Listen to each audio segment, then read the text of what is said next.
बिस्मिल्लाहिर्रहमानिर्रहीम। अस्सलाम वालेकुम नाज़रीन, मैं अहमद फ़वाद हूँ और आप मेरा यूट्यूब चैनल देख रहे हैं। नाज़रीन, बड़ी खबर और ब्रेकिंग न्यूज़ के साथ आज की व्लॉग में आपकी खिदमत में हाजिर हुआ हूँ। अली अमीन गंडापुर साहब की आर्मी चीफ आसिम मुनीर साहब से मुलाकात हुई है। एक नहीं बल्कि दो मुलाकातें हुई हैं और इन दो मुलाकातों के बाद वज़ीर दाखिला मोहसिन नकवी की अली अमीन गंडापुर से मुलाकात हुई और इस मुलाकात के बाद अली अमीन गंडापुर की 40 मिनट तक इमरान खान साहब से मुलाकात हुई अडयाला जेल में। मामला क्या है, क्या पैगाम रसानी इस वक्त हो रही है, कुछ अहम तरीन और एक्सक्लूसिव डिटेल्स हैं। एक तो ये आपके साथ मैंने शेयर करनी है। दूसरा, इमरान खान साहब की रिहाई का माहौल बन गया है क्योंकि गुज़श्ता तकरीबन 24 घंटों से मुसलसल ये कहा जा रहा था कि बड़ी अहम शख्सियत की लॉन्चिंग हो रही है और बड़ी अहम शख्सियत इमरान खान के अगेंस्ट वादा माफ़ गवाह बनेगी। वो शख्सियत कौन है? और उस शख्सियत ने इमरान खान के ख़िलाफ़ वादा माफ़ गवाह बनने के बजाय उल्टा आप कहें जी कि इमरान खान के हक़ में ही गवाही दे दी है। इस पर भी कुछ तफ़सीलात हैं एक्सक्लूसिवली, वो भी आपके साथ मैं शेयर करूँगा। इमरान खान साहब की रिहाई बहुत जल्द होने जा रही है, इस पर भी अहम तरीन तफ़सीलात हैं, वो भी आपके साथ मैं शेयर करूँगा। सबसे पहले तो नाज़रीन, मलिक रियाज साहब हैं, इनका एक बयान है जी, आपके साथ मैं शेयर करता हूँ। अपने ट्विटर के ऊपर इन्होंने ये पैगाम दिया है। पहले तो इनका ये पैगाम सुने। और जो गुज़श्ता 24 या 48 घंटों से कहा जा रहा था कि बड़ी एक अहम शख्सियत की इमरान खान के अगेंस्ट वादा माफ़ गवाह बनने जा रही है और किस केस के अंदर वाज़े तौर पर तो नहीं बताया जा रहा था, लेकिन जो इमरान खान के ऊपर इस वक्त केसेस चल रहे हैं उनमें एक अलकादरी ट्रस्ट केस है, 190 मिलियन पाउंड केस है, जिसमें मलिक रियाज को जो है वो इमरान खान के अगेंस्ट वादा माफ़ गवाह बनाया जा सकता है और अगर उनकी गवाही आती तो फिर मामला जो थे वो बहुत आगे तक जा सकते थे। मलिक रियाज साहब ने साफ साफ इनकार कर दिया है अपने इस मैसेज के अंदर और इस मैसेज में मलिक रियाज ने यह कहा है कि ओवर माई डेड बॉडी, यानी कि मतलब है कि मैं मर जाऊंगा लेकिन इस तरह वादा माफ़ गवाह जो है वो नहीं बनूंगा। उन्होंने एग्जैक्ट क्या बयान दिया है जी, ये आप ख़ुद सुन लें जी।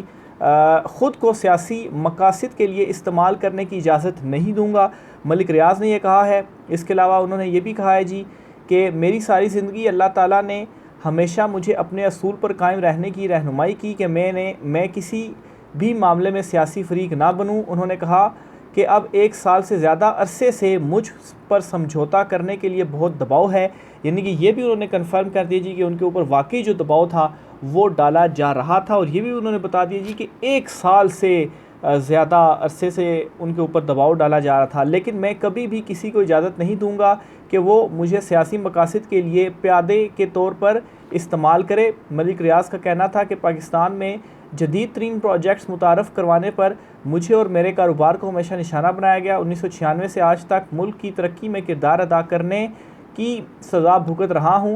उन्होंने कहा कि मैंने माजी में अल्लाह ताला की मदद से इस तरह के दबाव का पूरी हिम्मत और ताकत के साथ सामना किया है। आज भी ज़ाती हैसियत में मैं पूरे यकीन के साथ कह सकता हूँ ओवर माई डेड बॉडी, यानी कि ये पैगाम दे दिया ताकतवरों को कि आप जो दबाव डाल रहे हैं, एक तो उन्होंने कन्फर्म भी कर दिया और दूसरा कह दिया जी कि मैं आपका दबाव कबूल नहीं करूंगा। मज़ीद वो कहते हैं जी कि अपनी बीमार हालत और परेशानी के बावजूद मैं अल्लाह की मदद से इस मुसीबत का सामना करने के लिए साबित कदम हूँ। रोज़ाना मालियाती कारोबारी नुकसान बर्दाश्त कर रहा हूँ और पूरी तरह दीवार के साथ धकेल दिया जा रहा हूँ, लेकिन किसी दबाव के हथकंडों के सामने हथियार नहीं डालूंगा। उन्होंने दुआ की कि अल्लाह ताला इस मुश्किल दौर में इज़्ज़त के साथ मेरी रहनुमाई और मदद करेगा और मुझे सरखरू करेगा। तो ये जी एक मलिक रियाज को लेकर बहुत बड़े बड़े जो दावे थे वो किए जा रहे थे और ये कहा जा रहा था जी कि इमरान खान के अगेंस्ट ये जो सारे केसेस बनाए गए जिनमें उनको सज़ाएं हुई हैं, इनमें तो नेक्स्ट वीक तक इमरान खान साहब बरी हो जाएंगे, लेकिन अलकादरी ट्रस्ट जो केस है उसमें कुछ ऐसा किया जाएगा कि इमरान खान फ़िलहाल बाहर नहीं निकलें और भी कोई इमरान खान के ऊपर जो मुकदमे हैं वो बनाए जाएंगे। लेकिन नाज़रीन, इमरान खान साहब की रिहाई के हवाले से भी आपको मैं ख़बर देता चलूँ जी। सीनियर सहाफ़ी हैं फ़खरुर रहमान साहब और बहुत सीनियर सहाफ़ी हैं, इन्होंने एक ट्वीट किया, मैं आपके सामने शेयर करता हूँ जी। News alert, Pakistan former prime minister Imran Khan and country's most revered political figure release from Adiala jail within next few days is coming. ये जी उन्होंने लिखा। उसके अलावा कहा जी कि एक सोर्स है जी, उन्होंने इस हवाले से अहम डेवलपमेंट से मुतल्लिक जो है वो बताया कि Imran Khan has already requested supreme court to allow him personally follow NAB case. तो इमरान खान ने एक नैब तरमीम केस में ज़ाती हैसियत में पेश होने का भी सुप्रीम कोर्ट को कह दिया 30 तारीख को। और जो अगले कुछ दिन है यानी कि नेक्स्ट वीक बहुत इम्पॉर्टेंट है। इसमें वो जो 4 केसेस या 4 दिन जो इम्पॉर्टेंट है 28, 29, 30 और 31, और इन 4 दिनों में इमरान खान साहब ने सुप्रीम कोर्ट में भी पेश होना है और फिर इमरान खान साहब के मुकदमों के भी फैसले आने हैं। तो अब ये जो अलकादिर ट्रस्ट वाला केस था इसमें तो ये झटका पहुंच गया है। मलिक रियाज साहब ने आज खुद अपना ये ट्वीट के ज़रिए जो मैसेज है वो दे दिया है और इसके बाद बहुत सारों के जो मंसूबे हैं वो फ्लॉप हो गए हैं। तो इमरान खान साहब अगर कोई और केस उनके अगेंस्ट नहीं अब आता तो इन केसेस में तो इमरान खान साहब नेक्स्ट वीक तक बरी हो जाएंगे। और इमरान खान साहब की बरियत के हवाले से कुछ जो इस वक्त हैपनिंग्स भी हुई हैं उन्हें भी काफ़ी ज़्यादा मुस्बत देखा जा रहा है। उनमें ये जी कि अली अमीन गंडापुर साहब की कुछ हम मुलाकातें हुई हैं।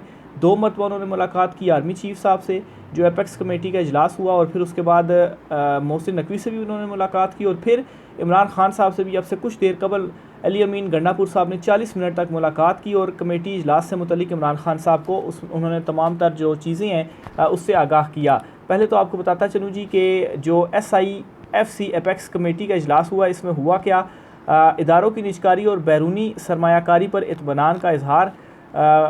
खसूसी सरमायाकारी सहूलत कौंसल की एपेक्स कमेटी ने रियासती इदारों की निजकारी पर पेशरफ्त का जायज़ा लेते हुए जारी अमल पर इत्मीनान का इजहार किया और मुतल्लिका स्टेक होल्डर्स के साथ मिलकर निजकारी को बर वक्त मुकम्मल करने पर जोर दिया। जबकि वज़ीर-ए-आज़म ने कहा कि सऊदी अरब और मुत्तहिदा अरब अमारात पाकिस्तान में सरमायाकारी के लिए तैयार हैं। अच्छा जी, ये इजलास हुआ है जी। इस इजलास में आर्मी चीफ, वफाकी काबीना, सूबाई वज़राए आला और आला सतह के सरकारी हुकाम ने जो है वो शिरकत की है जी। कमेटी ने अब तक के मजमूई पेशरफ्त पर गहरे इत्मीनान का इजहार किया और वफाकी वजारतों, सूबाई हुकूमतों और मुतल्लिका महकमों के किरदार को सराहा। कमेटी ने मुल्क के माशी हालात को बेहतर करने के लिए SIFC के प्लेटफॉर्म से फ़राहम की जाने वाली सहूलियात को भी सराहा। आर्मी चीफ ने मुल्क की माशी खुशहाली और आवाम की समाजी व इक़्तिसादी बहबूद के लिए हुकूमती इक़दामात में कदम से कदम मिलाने के लिए पाक फ़ौज के पुख्ता अज़्म की यकीन दहानी कराई। वज़ीर इत्तलात ने कहा कि आज SIFC के इजलास से इत्तेहाद का पैगाम गया है। SIFC पर सबको एतमाद है। SIFC के फ़ोरम पर सब मुत्तहिद हैं। इजलास में शिरकत पर तमाम वज़राए आला के मशकूर हैं। SIFC फ़ोरम के ज़रिए सरमायाकारी को फ़रोग़ दिया जाएगा। ये जी कुछ उन्होंने गुफ्तगू वगैरह की है, काफ़ी लंबी चौड़ी इसकी डिटेल्स हैं। शहबाज शरीफ ने बताया कि हमारा दौरा सऊदी अरब और UAE कामयाब रहा। अस्करी क़यादत ने मुल्की सरमायाकारी में अहम किरदार अदा किया। वक्त के साथ साथ SIFC की अहमियत ने नाकदीन के मुँह पर ताला लगा दिया। तिजारती और माशी ताउन को अहमियत दे रहे हैं। तो बहरहाल जी ये कुछ इसकी जो डिटेल्स हैं इस इजलास की वो सामने आई हैं। और इस इजलास में जी 2 मरतबा मुलाकात हुई है वज़ीर आला अली अमीन गंडापुर साहब की। एपेक्स कमेटी के इजलास में आर्मी चीफ से 2 मरतबा जो मुलाकात है वो हुई, अली अमीन गंडापुर ने कहा जी। और मज़ीद उन्होंने कहा कि इमरान खान हमारी पहली तरजीह है, हम पहले दिन से उस पर लगे हुए हैं और अपने लीडर के लिए तहरीक को चला रहे हैं। इस हवाले से बातचीत का सिलसिला भी शुरू हो चुका है। तो ये अली अमीन गंडापुर साहब अब तस्दीक कर रहे हैं जी। उन्होंने कहा कि इमरान खान ने भी मुज़ाकराती कमेटी तश्कील दे दी है। एपेक्स कमेटी के इजलास में इमरान खान के हवाले से कोई बात नहीं हुई, मगर ज़ाहिर सी बात है इजलास के अंदर उस तरह से बातचीत नहीं हुई। अलबत्ता उन्होंने कहा जी कि 2 मरतबा आर्मी चीफ से मेरी सलाम दुआ हुई है। उन्होंने कहा कि जब मुझे वैसे ही मौका मिल रहा है तो ऐसी जगह पर बात करने का कोई फ़ायदा नहीं है। उन्होंने कहा कि मई और जून का महीना अच्छा होगा और कुछ ना कुछ बेहतर फ़ैसले होंगे। इमरान खान ने एक बात को हमेशा बहुत वाज़े किया कि वो पाकिस्तान के लिए मुज़ाकरात करने को तैयार है। अदालतों में हमारे ख़िलाफ़ जाली केसेस हैं जिनके अब फ़ैसले आ रहे तो बेहतरी भी नज़र आ रही है। उन्होंने कहा कि अगर कोई हमारे साथ बैठकर मामलात को हल करने के लिए कोई बेहतर रास्ता इख्तियार करता है तो हम तैयार हैं, बल्कि वो इमरान खान से अडयाला जेल में ख़ुद भी वो मुलाकात कर सकता है, जबकि बातचीत के लिए हमारी मुज़ाकराती कमेटी भी मौजूद है। फिर साथ ही उन्होंने ये भी कहा कि सूबे के हिस्से पर कोई समझौता नहीं करेंगे। सूबे की नुमाइंदगी के लिए एपेक्स कमेटी के इजलास में शिरकत की। KP में सरमायाकारी के बहुत मौके हैं। सबसे ज़्यादा कारकुनी के शोबे और फिर सियाहत में सरमायाकारी हो सकती है, जिसके लिए हमने कंपनियां भी बना ली हैं। तो ये जी 2 मरतबा मुलाकात हुई है और मुज़ाकरात इस वक्त हो रहे हैं। ये अली अमीन गंडापुर साहब की जानिब से कन्फर्म किया गया है और ये भी बता दिया गया जी कि जो कमेटी है वो बनाई गई है। अब इस सारी सिचुएशन के बाद, इस सारी मुलाकातों के बाद अली अमीन गंडापुर साहब की मुलाकात होती है वफाकी वज़ीर दाखिला मोहसिन नकवी से और वफाकी वज़ीर तवानाई अवैस लगारी से।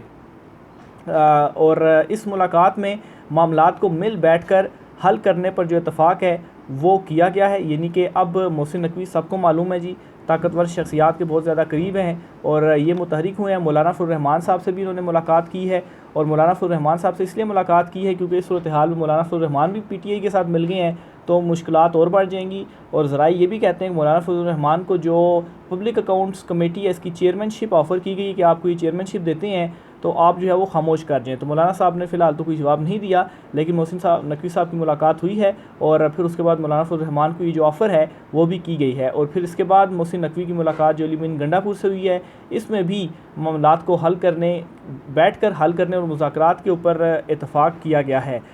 KP के वज़ीर आला अली अमीन गंडापुर मौजूदा सूरत हाल पर तबादला ख्याल हुआ। इस मुलाकात में लोड शेडिंग, बिजली से मुतल्लिक़ मामलात और दीगर मसाइल के बारे में भी हम पेशरफ्त हुई। वफाकी वज़ीर और वज़ीर आला KP ने कल पीर को दोबारा मुलाकात करने का फ़ैसला किया है। अब कल मुलाकात दोबारा करने का क्यों फ़ैसला किया? क्योंकि अब जो भी मामलात वगैरह डिस्कस हुए हैं इस पर अली अमीन गंडापुर साहब ने आगाह किया इमरान खान साहब को और फिर इमरान खान साहब ने जो कुछ कहा है उस पर दोबारा से जो कल मुलाकात है वो होगी और फिर मामलात आगे बढ़ेंगे। तो इसके बाद अली अमीन गंडापुर पहुंचे अडयाला जेल और 40 मिनट तक अली अमीन गंडापुर की मुलाकात हुई है जी इमरान खान साहब से। तो आप देखें, एक तरफ इमरान खान साहब से मिलने ही नहीं दिया जाता और फिर दूसरी तरफ इमरान खान साहब से 40 मिनट तक की जो मुलाकात है वो हुई है। इस मुलाकात के बाद अली अमीन गंडापुर तो खैर चले गए, अभी इंटरनल अंदरूनी कहानी इसकी सामने नहीं आई। बहरहाल ये है जी कि ये जो सारी मुलाकातें हुई हैं और जिस माहौल में सारी मुलाकातें हो रही हैं तो पैगाम रसानी इस वक्त इमरान खान साहब तक जो है वो इमरान खान साहब से की जा रही है कि किसी तरीके से जो मामलात हैं उनको हल किया जाए। आखिर में आपको बताता चलूँ, पाकिस्तान तहरीक इंसाफ ने एक और अहम फ़ैसला किया है और ये भी आपको बताता चलूँ कि इन मुलाकातों का मतलब ये नहीं है कि बस अब इमरान खान साहब मान जाएंगे और बस पीछे हट जाएंगे, ऐसा नहीं होगा। दूसरी तरफ जो अवामी मैंडेट की वापसी और दीगर चीज़ों के ऊपर इमरान खान साहब ने जो स्टैंड लिया वो अपनी जगह पर है और वो चीज़ें हल होंगी ही होंगी। फिर पाकिस्तान तहरीक इंसाफ ने इस दौरान एक और अहम फ़ैसला किया और वो ये जी कि फॉर्म 45 वाला जो मामला है इस मामले को सुप्रीम कोर्ट ऑफ पाकिस्तान लेकर जाएंगे। सुप्रीम कोर्ट ऑफ पाकिस्तान में एक अहम पिटीशन तैयार की जाएगी पाकिस्तान तहरीक इंसाफ की जानिब से और इस मामले पर दरख्वास्त की तैयारी भी की जा रही है और दरख्वास्त तैयार करने के बाद ये दरख्वास्त दायर की जाएगी सुप्रीम कोर्ट में। और जो तहरीक तहफ़्फ़ुज़ आइन पाकिस्तान तहरीक इंसाफ और दीगर जमातों ने मिलकर जो एक अपोजिशन अलाइंस बनाया है, ये जो अलाइंस है ये दरख्वास्त दायर करेगा सुप्रीम कोर्ट ऑफ पाकिस्तान में। तो जो नेक्स्ट वीक शुरू होने जा रहा है कल से, इस नेक्स्ट वीक में होपफुली की जो दरख्वास्त है वो भी शायद सामने आ जाए। आखिर में एक और ख़बर भी आपको देता चलूँ जी कि पाकिस्तान तहरीक इंसाफ की बिल्ला के निशान वापस करने के हवाले से एक दरख्वास्त सुप्रीम कोर्ट ऑफ पाकिस्तान में दायर थी। इसमें जी इनिशियल डिटेल्स तो ये है जी कि 29 मई को इसके ऊपर जो समात है वो होना थी, लेकिन ये समात के लिए मुकर्रर नहीं है। इसकी जो डिटेल्स हैं ये भी आप सुन लें। तो बहरहाल अभी जो कास्ट लिस्ट जारी की गई है, इस कास्ट लिस्ट में वो जो केस है पाकिस्तान तहरीक इंसाफ का वो फ़िक्स नहीं हुआ।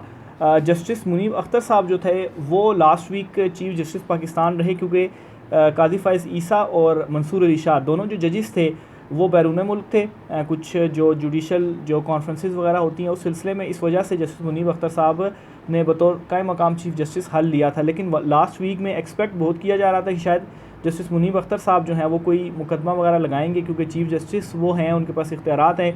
लेकिन लास्ट पूरा week supreme court of Pakistan में कोई ख़ास जो पेशरफ्त है वो नहीं हो पाई और बस रूटीन के जो केसेस थे वही सुने गए। बहरहाल अब चीफ साहब चूँकि वापस आ चुके हैं, जस्टिस मंसूर अली शाह साहब की भी वापसी हो चुकी है, तो अब जो नेक्स्ट वीक है उनमें एक तो ये इंपॉर्टेंट केसेस भी हैं, इमरान खान साहब की पेशी भी है। इमरान खान साहब ज़ाती हैसियत में पेश होंगे, क्या इमरान खान साहब की इस दरख्वास्त को अलाउ किया जाएगा? 30 तारीख को इमरान खान साहब ने पेश होना है उससे पहले अगर इसमें कोई पेशरफ्त आ जाती है और सुप्रीम कोर्ट अलाउ कर देती है तो इमरान खान साहब को फिर अडयाला जेल से सुप्रीम कोर्ट ऑफ पाकिस्तान पेश करना पड़ेगा और ज़ाती हैसियत में पेश होंगे। लेकिन अगर अलाउ नहीं किया जाता, इजाज़त नहीं दी जाती, तो फिर वीडियो लिंक के ज़रिए ही इमरान खान साहब सुप्रीम कोर्ट ऑफ पाकिस्तान में पेश होंगे और नैब तरमीम से रिलेटेड जो उनके दलाइल वगैरह हैं वो देंगे। तो नेक्स्ट वीक बड़ा इंपॉर्टेंट है, देखें इनमें क्या क्या जो बड़े फैसले हैं वो सामने आते हैं। तो सलाह चीज़ें आपसे शेयर करता रहूँगा। राय का असर कीजिएगा। इजाज़त दीजिए। अल्लाह हाफिज़।